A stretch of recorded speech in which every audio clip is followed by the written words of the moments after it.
అందరికీ నమస్కారం అండి. తెలుగు స్టోరీ బుక్ ఛానల్కి స్వాగతం. ఈరోజు నేను మీకు వినిపించబోతున్న కథ వయసు మీరిన తల్లిదండ్రుల అవసరాన్ని ఆ పిల్లలు గుర్తించారా? కథ పేరు బెడ్రూమ్. రచించిన వారు స్వాతి గారు. కథను చివరి వరకు వినండి. నచ్చితే లైక్ చేయండి. కొత్తగా మన ఛానల్ని చూస్తున్నట్లయితే కనుక సబ్స్క్రైబ్ చేసుకోవడం అస్సలు మర్చిపోవద్దు. మరిక కథలోకి వెళ్ళిపోదామా? అప్పుడే 9 అయింది. ఇక మీరెళ్ళి పడుకోండమ్మా. డైనింగ్ టేబుల్ మీదున్న గిన్నెలు సర్దుతూ కోడలని ఉద్దేశించన్నారు లక్ష్మి గారు. పర్లేదులేండి అత్తయ్య గారు, అయిపోవచ్చిందిగా అంటూ ఎంగిలి కంచాలు గ్లాసులు తీసుకెళ్ళి వంటగదిలోని సింకులో వేస్తున్న భవ్యతో, అది కాదక్క, మనం త్వరగా మన బెడ్రూమ్స్లోకి వెళితే తర్వాత అత్తయ్య గారికి అడ్డుండదు కదా, అది అత్తయ్య గారి తొందరకి కారణం. ఏయ్, నీకు రోజు రోజుకి అల్లరి మరీ ఎక్కువ అవుతుంది. చిన్న పెద్ద లేకుండా అత్తయ్య గారిని ఎంత మాట పడితే అంత మాట అనేయడమేనా? ఊరుకో భవ్య, దివ్య మాత్రం ఇప్పుడేమన్నదని అలా కోపడుతున్నావు? అత్తగారంటే ఓ దయ్యాన్నో భూతాన్నో చూసినట్లు భయపడకుండా ఇలా సరదాగా కలిసిపోయి ఉండడమే నాకిష్టం అని. చూడవమ్మా చిన్నకోళ్ళ, ఈ వయసులో తొందర ఎవరికుంటుందో నాకు ఆ మాత్రం తెలుసు, కానీ త్వరగా వెళ్ళమ్మా, అవతల మా వాడు ఎదురు చూస్తున్నట్లున్నాడు అన్నారు నవ్వుతూ. పోండత్తయ్య అంటూ దివ్య వెళ్ళి గబగబా హాల్లో అత్తగారికి మామగారికి 2 మంచాలు వేసి పరుపులు దుప్పట్లు పరిచి నీటుగా పక్కలు సర్దింది. ఈలోగా భవ్య మంచినీళ్ల చెంబు గ్లాసు తెచ్చి మామగారి మంచం పక్కగా ఉన్న టీపై మీద పెట్టింది. భవ్య దివ్య తమ గదుల్లోకి వెళ్ళడం చూసి కూడా హాల్లో కూర్చొని వక్కపొడి నములుతూ తండ్రితో కబుర్లు చెప్తున్న కొడుకుల్ని ఉద్దేశించి, ఇంకా కబుర్లేంట్రా, వెళ్ళి పడుకోండి అన్నారు ముద్దుగా కసిరినట్లు. తల్లి ఆ మాట ఎప్పుడు అంటుందా అని ఎదురు చూస్తున్న వాళ్ళలా లేచి, గుడ్ నైట్ అమ్మా, గుడ్ నైట్ నాన్నగారు అంటూ ఎవరో తరుముకొస్తున్నట్లుగా హడావిడిగా ఎవరి గదుల్లోకి వాళ్ళు దూరి తలుపులేసుకున్నారు. పిచ్చి సన్నాసులు కొడుకుల్ని చూసి ముచ్చటగా నవ్వుకున్నారు. ట్యూబ్లైట్ ఆఫ్ చేసి బెడ్ లైట్ వేసి తన మంచం మీద పడుకుంటున్న భార్యని చూసి, ఏమిటోయ్ నీలో నువ్వే నవ్వుకుంటున్నావు? నవ్వుతూ అడిగారు రావుగారు. ఏం లేదండి, మన పిల్లల్ని చూస్తుంటే నవ్వు వచ్చింది. కానీ మనం కావాలని అక్కా చెల్లెళ్ళనే మన ఇంటి కోడళ్ళగా తెచ్చుకొని మంచి పని చేశామనిపిస్తుందండి. వీళ్ళ నలుగురి మధ్య ఈ ప్రేమలు ఆప్యాయతలు ఎప్పటికీ ఇలాగే ఉండిపోవాలని ఆ దేవుణ్ణి కోరుకుంటున్నాను. వాళ్ళ నలుగురి మధ్య కానీ ప్రేమలు ఆప్యాయతలు మనిద్దరి మధ్య వద్దా? చిలిపిగా అడిగారు. మీ చిన్న కోడలు కూడా మీకు సరిపోయిందే దొరికింది. మీ ఇద్దరికీ సరసాలాడ్డానికి నేనే దొరికానా? లేని కోపం అభినయించారు. ఏమిటంటుందేమిటి? దొడ్లో పూసిన విరజాజులన్నీ కోసి మాల కట్టి పెట్టుకోండమ్మా అంటే, ఉండండి అత్తయ్య, మొత్తం మాకేనా ఏమిటి, మావయ్య గారికో అంటుంది.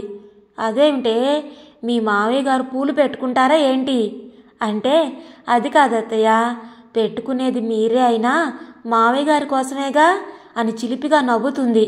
నిన్నటికి నిన్న అత్తయ్య గారు మీకు 13 ఏళ్లకే పెళ్ళయిందంటున్నారే, ఫస్ట్ నైట్ మీరు ఎలా ఫీల్ అయ్యారు? భయపడ్డారా లేక సరదాగా ఎంజాయ్ చేశారా అని అడిగింది. చిన్నగా గుసగుసగా చెప్తున్న భార్య మాటలు వింటూ ముసిముసిగా నవ్వుకున్నారు. ఇంతకీ చిన్న కోడలికి ఏం సమాధానం చెప్పావోయ్? మీసం మెలేస్తూ చిలిపిగా అడిగారు. పోండి మీరు కూడాను. 40వ ఏట అడిగిడిన 16 ఏళ్ల కన్యలా అందంగా సిగ్గుపడుతున్న భార్యని ముచ్చటగా చూస్తూ, రారాదటోయ్ అన్నారు భార్య వైపు చెయ్యి చాస్తూ. కోడళ్ళొచ్చినా మీ అల్లరి తగ్గకపోతే ఎట్లా? ఇంకో ఏడాది పోతే తాతగారు కూడా అవుతారు.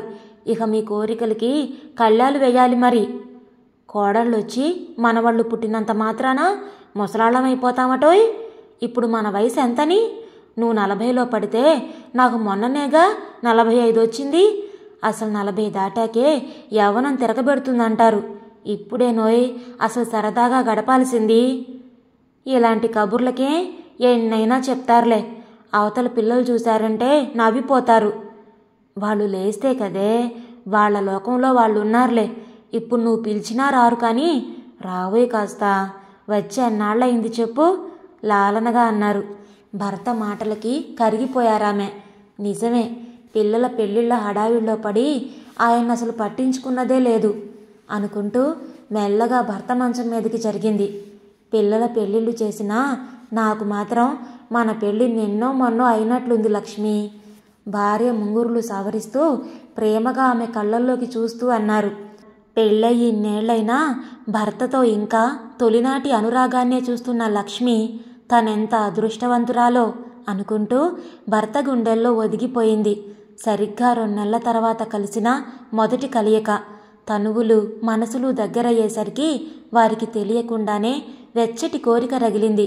ఎంతో ఆవేశంతో ఒకరినొకరు హత్తుకొని లతల్లా పెనవేసుకుపోయారు. సరిగ్గా అదే సమయంలో పెద్ద కొడుకు రాజేష్ బళ్ళున తలుపు తెరుచుకొని హాల్లోకి అడుగు పెట్టబోయి బెడ్ లైట్ వెలుగులో తల్లిదండ్రుల్ని చూడరాని స్థితిలో చూసి వెంటనే తలుపులు ధడాలన శబ్దం వచ్చేలా గడేసుకోవడం జరిగిపోయింది. కొడుకుని చూడగానే ఆవేశం చల్లారిపోయి గబుక్కున భర్తని పక్కకి నెట్టేసి అస్తవ్యస్తంగా ఉన్న చీరని గుండెల మీద కప్పుకుంటూ అదిరే గుండెలతో తన మంచం మీదకి చేరింది ఆవిడ. పెద్ద కొడుకు అలా వస్తాడని ఊహించని రావుగారు కూడా ఓ క్షణం బెత్తరపోయారు. చిచి, వద్దన్న కొద్దీ విన్నారు కారు. రేపీ ముఖం వాడికి ఎలా చూపించనండి? వాడి ముందు నేను ఎలా తిరిగేది? ఏడుపు గొంతుతో చిన్నగా అంటున్న భార్యని, ఊరుకో లక్ష్మి, వాడలా వస్తాడని మనమేమైనా కలగన్నావా? అయినా ఇప్పుడు మనమేం తప్పు చేశామని ఎంతలా బాధపడుతున్నావు? భార్యాభర్తలన్నాక ఇది సహజమే కదా. మామూలుగా ఉండడానికి ప్రయత్నించు. వాడా మాత్రం అర్థం చేసుకోలేడా ఏంటి అంటూ రాత్రి చాలా పొద్దుపోయే వరకు ఓదారుస్తూనే ఉన్నారు. భర్త ఎంత నచ్చజెప్పాలని చూసినా లక్ష్మి మనసులో లేదు.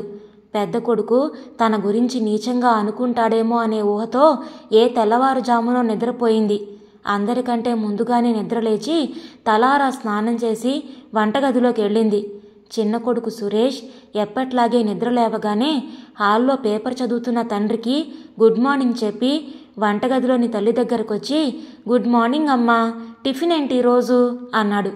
రవ్వ దోశ పొడిగా జవాబిచ్చారు. రవ్వ దోశ అయితే ఇప్పుడే వస్తానుండమ్మా అంటూ బాత్రూంలో దూరాడు. రాజేష్ ఇంకా రాడే? నిద్ర లేవలేదా ఏ? ఎప్పుడూ ఇంతసేపు పడుకోడే? లేవగానే అలవాటు ప్రకారం గుడ్ మార్నింగ్ చెప్పాల్సి వస్తుందని తమ మొహాలు చూడడం ఇష్టం లేక అలానే పడుకున్నాడా ఏంటి? మనసు పరిపరి విధాలుగా పోతుంది.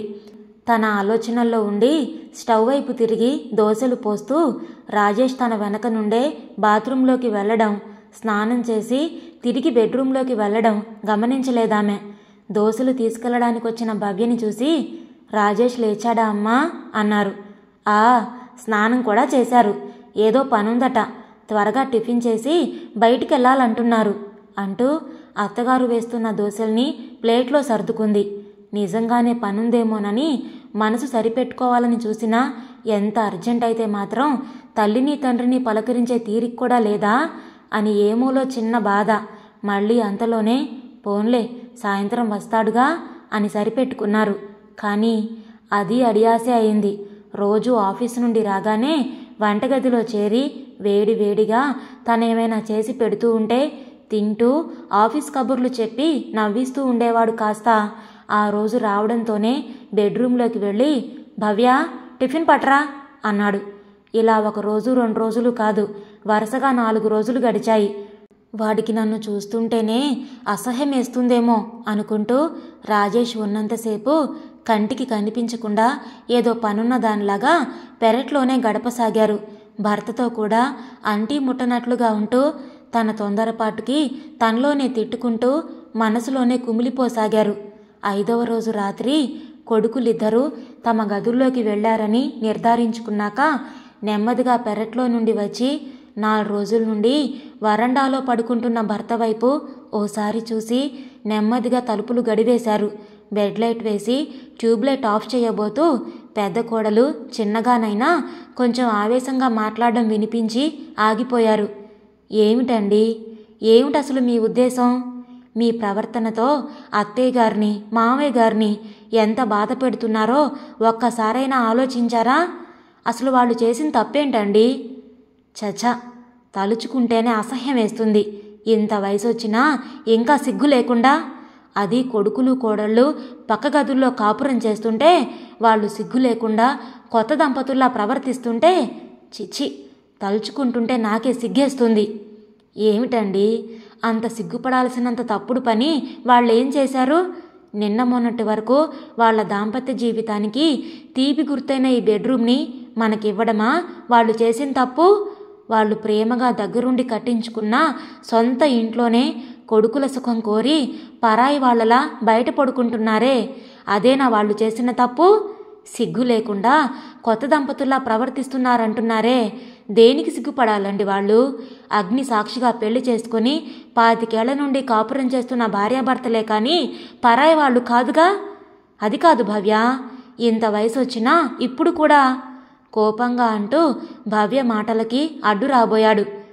చాలే ఊరుకోండి, ఎంత చెప్పినా మళ్ళీ అదే మాట. ఎంత వయసని? నిండా 50 ఏళ్ళు లేని మీ అమ్మా నాన్న మీ కళ్ళకి ముసరాళ్ళలా కనిపిస్తున్నారా అండి? నిన్న మొన్నటి వరకు వాళ్ళిద్దరూ ఒకే బెడ్రూమ్లో పడుకుంటున్నా ఏమీ అనిపించని మీకు ఈరోజు మీకు పెళ్లి కాగానే ఇంత సడన్గా వాళ్ళ వయసు గుర్తొచ్చిందా అండి? అయినా మనిషికింత వయసు వచ్చాక దాంపత్య సుఖం అనుభవించకూడదని ఎక్కడా ఏ గ్రంథాల్లోనూ రాసిపెట్టి లేదండి. ఇంత చిన్న విషయానికి మీరెందుకింత రాద్ధాంతం చేస్తున్నారో అర్థం కావడం లేదండి. మీ ప్రవర్తనకి అత్తయ్య గారు ఎంతగా కుమిలిపోతున్నారో మీకేం తెలుసు? మావయ్య గారైతే తన మంచం బయట వేసుకొని పడుకుంటున్నారు. వాళ్ళ బెడ్రూమ్లో పడుకుంటూ అన్ని సుఖాలు అనుభవిస్తూ వాళ్ళని మాత్రం ఒకరికొకరు కాకుండా బయట పడుకునేలా చేశారు. పైగా వాళ్ళంటే అసహ్యం. బావుందండి మీ వరస అంటూ ఓసారి భర్త వైపు చూసింది. రాజేష్ ఏదో ఆలోచిస్తున్నట్లు కనిపించేసరికి, చూడండి, నేనేదో ఆవేశంతో అన్నానని కోపగించుకోక కొంచెం ఆలోచించండి. నిన్న మీకు జరిగిన అనుభవం రేపు మీ తమ్ముడికో నాకో నా చెల్లెలకో ఎదురు కావచ్చు.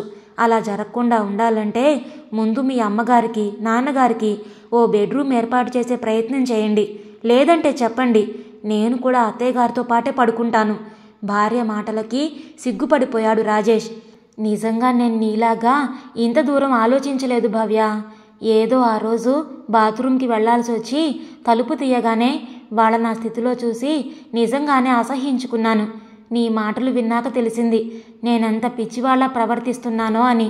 నువ్వన్నట్లు నిజంగా వాళ్ళకి బెడ్రూమ్ లేకపోబట్టే కదా ఈ గొడవ జరిగింది. రేపు ఆఫీస్కి సెలవు పెట్టైనా సరే అర్జెంటుగా చెక్కలతో హాల్లో పార్టీషన్ ఏర్పాటు చేయిస్తా. తర్వాత నిదానంగా అటాచ్డ్ బాత్రూంతో సహా బెడ్రూమ్ కట్టే ప్లాన్ చేయాలి. బెడ్రూమ్ ప్లాన్ తర్వాత వేదురు కానీ ముందు వెళ్ళి మావయ్య గారిని లోపల పడుకోమని చెప్పిరండి అంటున్న భవ్య మాటలు విని గబగబా వెళ్ళి తన మంచం మీద పడుకొని నిద్ర నటించింది ఆవిడ. బెడ్రూమ్ సంగతి దేవుడెరుగు, ముందు మా వాడి కళ్ళు తెరిపించావు. చిన్నదానివైనా నీకు చేతులెత్తి దండం పెట్టాలమ్మా భవ్య అనుకుంటుంటే అప్రయత్నంగా కళ్ళ వెంట 2 కన్నీటి బొట్లు రాలాయి. ఇంతలో హఠాత్తుగా చిన్న కోడలైన దివ్య చిలిపి మాటలు గుర్తొచ్చాయి. అత్తయ్య గారు, మావయ్య గారు బయట పడుకుంటున్నారెందుకు? హాలిడేసా లేక కలక సీన్సా అని 3 రోజుల నుండి కొంటెగా అడుగుతున్న దివ్య గుర్తుకు రాగానే, ఉండు, రేపు కానీ నీ పని చెప్పనే చిన్న కోళ్ళ అనుకుని హాయిగా తనలో తాను నవ్వుకున్నారామె. ఇదండి ఈరోజు కథ. మీకు నచ్చిందా? నచ్చితే లైక్ చేయండి, షేర్ చేయండి. అలాగే మీ విలువైన అభిప్రాయాలను కామెంట్స్లో తప్పకుండా తెలియచేయండి. ఇంత మంచి కథను మనకు అందించిన స్వాతి గారికి మనందరి తరపు నుంచి ధన్యవాదాలు తెలియజేసుకుంటున్నానండి. ఇలాంటి మరెన్నో మంచి మంచి కథలు వినడానికి కొత్త వాళ్ళు మన ఛానల్ని తప్పకుండా సబ్స్క్రైబ్ చేసుకోండి. మరొక మంచి కథతో మళ్ళీ కలుద్దాం. అప్పటి వరకు ఉంటానండి.